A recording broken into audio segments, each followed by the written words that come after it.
It was announced today that 2 more soldiers have been killed in Afghanistan. They'd been working with the Night Dragoons, who are based in Norfolk. Both were killed in Helmand province.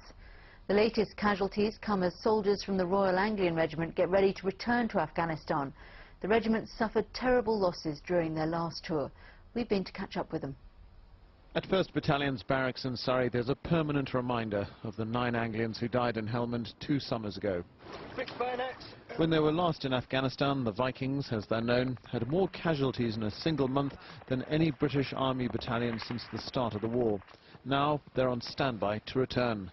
Stuart Parker from Cambridge only just survived a 500-pound bomb dropped on his unit in error by an American jet. I didn't know at the time, but I was actually bleeding to death, which is obviously never a good situation to be in.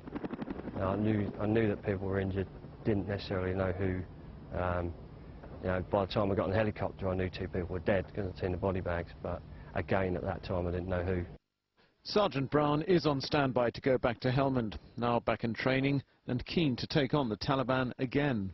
They're as game as we are. There's more of them waiting to come over and have a go as well. So I think we all take our heart to them, and to a certain degree, obviously they are our enemies, but we do respect them massively. But regardless of who they are, if they're going to pop their heads up and fire us, then they're going to get it back. So. What have we got here, Marty? But the fight this time round will be different. When I last visited Afghanistan, I was shown improvised explosive devices, or IEDs. 20 of the 21 British soldiers killed in the last month were caught in explosions. As the Vikings prepare to go back, does their former commanding officer believe that the war is winnable? We do need more effort, more resources in there, but with those resources, with a huge amount more effort from NATO as a whole, particularly from the US and the UK, I think we can get within 2 to 3 years, which is about all we've got really, we can get to the stage where we can make a real change to the stage of the insurgency.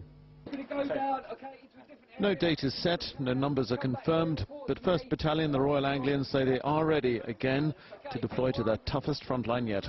Alex Dunlop, BBC Look East. There's lots more to come on Look East, including the start of the political